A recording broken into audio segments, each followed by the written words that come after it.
रहने को घर नहीं सारा आसमां हमारा है। दूरदर्शन पे कुछ पुराने सीरियल्स में जब ये लाइन बार बार दोहराई जाती थी तो ये एक उम्मीद जताती थी।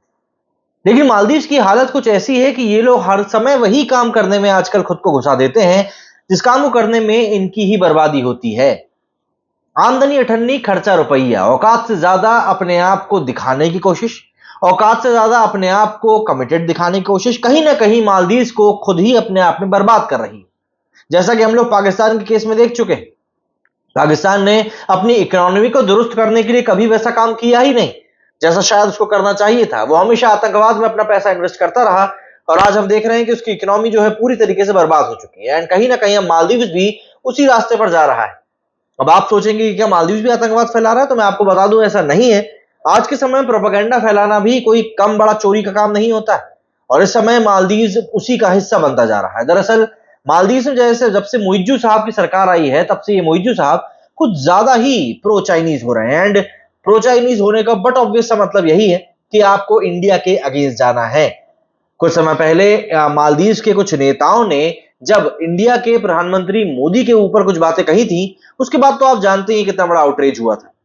हालांकि अभी की सबसे बड़ी अपडेट यह है कि मालदीव ने अब इस बारे में ऑफिशियली बोल दिया है कि हम इजराइल के लोगों को हमारे यहां, हमारे आंगन में, हमारे अंगने में वेलकम नहीं करने वाले हैं। इसके पीछे का कारण उन्होंने दिया है कि इजराइल गाजा में जो बमबारी कर रहा है वो हम लोगों से सहन नहीं हो रही है। एंड फिलिस्तीन को सपोर्ट करने के लिए हम लोग अब इजरायली टूरिस्ट के ऊपर बैन लगा रहे हैं। मतलब मालदीव में पहले ही इंडिया के जो लोग हैं वो जाना पसंद नहीं कर रहे हैं। करीब 42% का डिप आया है मालदीव में इंडियन टूरिज्म को लेकर। तो एक बात होता है कि 10 में से 4 लोग तो मालदीव ऑलरेडी नहीं जा रहे हैं। एंड ऐसे में अगर ये इजराइल के पूरे टूरिस्ट के ऊपर बैन लगा देते हैं तो अपने आप में ही एक बहुत बड़ा अपने आप के ही पैर के ऊपर कुल्हाड़ी मारने जैसी चीज हो जाएगी। लेकिन यहां पर इंडिया क्या कर रहा है? देखिए, इंडिया का मालदीव को लेकर वैसे भी काफी हद तक एक डिप्लोमेटिक स्टैंड रहा है। ऐसा नहीं है कि हम मालदीव के कुकर्मों का जवाब नहीं देते, बट इस तरीके से नहीं देते कि मालदीव ये कह सके कि ये चीज इंडिया ने हमारे खिलाफ करी। जैसे कि अगर पीएम मोदी को लेकर करी गई टिप्पणियों की ही अगर हम लोग बात करें तो मालदीव सरकार ने भले ही उसके बाद माफी मांग ली कि नहीं, हमारे देश के कुछ नेताओं ने ऐसी गलत बात बोल दी जो सरासर गलत थी, उनको ऐसी नहीं बोलनी चाहिए थी, तरह तरह की बातें। बट उसके बाद में जब मोदी जी लक्षद्वीप गए, लक्षद्वीप से उनकी फोटोज वायरल हुए, उन सब चीजों का कनेक्शन हम सब जानते ही थे कि कहीं ना कहीं इन सब चीजों का मतलब यह है कि मोदी जी अब इस बात को प्रोजेक्ट कर रहे हैं कि भैया आप लोग घूमने के लिए मालदीव छोड़कर लक्षद्वीप जाएं। एंड देखिए, इस बात से किसी भारतीय को कोई समस्या नहीं है, बल्कि हर एक भारतीय ये चाहता है कि भाई हम तो कैसे भी करके हमारे देश की चीजों को ही इस्तेमाल करें, हमारे देश में ही घूमने के लिए जाएं, जिससे कि हमारी इकोनॉमी बूस्ट हो। लेकिन मालदीव और इसराइल वाली जो सिचुएशन है उसमें हमको क्या फायदा हो सकता है? देखिए, इसराइल हमेशा से ही भारत का सपोर्ट करता रहा है।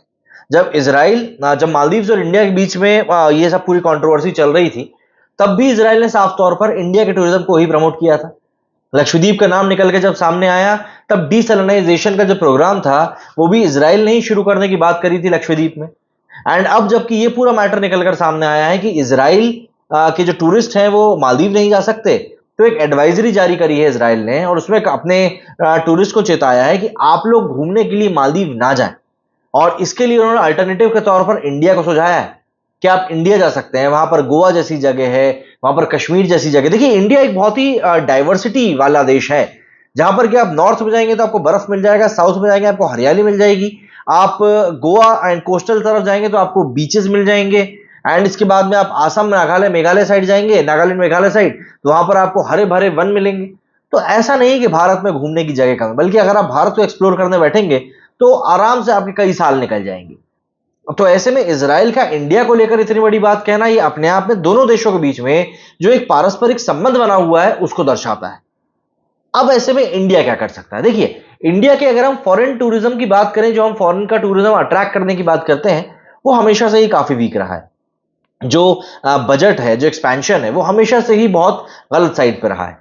देखिए, कोई भी चीज आपको बैठे बिठाए नहीं मिलेगी। इसराइल ने भले ये चीज बोल दी हो अपने नागरिकों को कि भैया आप इंडिया जाओ घूमने के लिए, बट ऐसा नहीं है कि इसराइल के लोगों को इसराइल ने बोल दिया और वो लोग बिल्कुल मुंह उठा के इंडिया पहुंच जाएंगे। नहीं, आपको एक एनवायरमेंट क्रिएट करना पड़ेगा।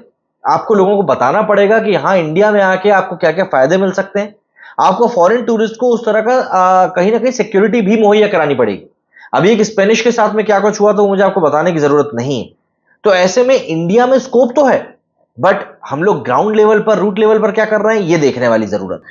क्योंकि देखिए, अगर आप ये बोलते हैं कि टूरिज्म के लिहाज से हमने लक्षद्वीप का प्रमोशन कर दिया, तो लक्षद्वीप कोई इतना बड़ा आइलैंड नहीं है कि वहां पर आप सोचे कि वो लाखों के जो टूरिस्ट आने वाले हैं उनको वो केटर कर सके। नहीं, लक्षद्वीप इतना बड़ा नहीं है। एंड प्लस, अगर आप सिर्फ लक्षद्वीप के लिए ऐसा करते हैं तो कहीं ना कहीं बाकी के भारत के साथ में विश्वासघात होगा।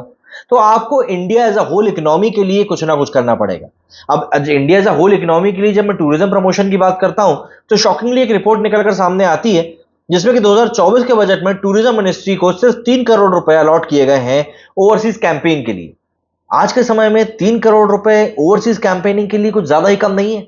वो भी तब जबकि हम देख रहे हैं कि भारत में जो इलेक्शंस हुए हैं, उन इलेक्शंस के ही ऊपर 400 करोड़ रुपए खर्च कर दिए गए सिर्फ इलेक्शन के ऊपर। तो ऐसे में 3 करोड़ रुपए तो किसी मतलब के ही नहीं है। लेकिन आपको ये बात जानकर और भी ज्यादा हैरानी होगी कि ये 3 करोड़ तो वाकई में बहुत कम है। लेकिन इससे पहले भी कुछ ऐसा ही होता आया है।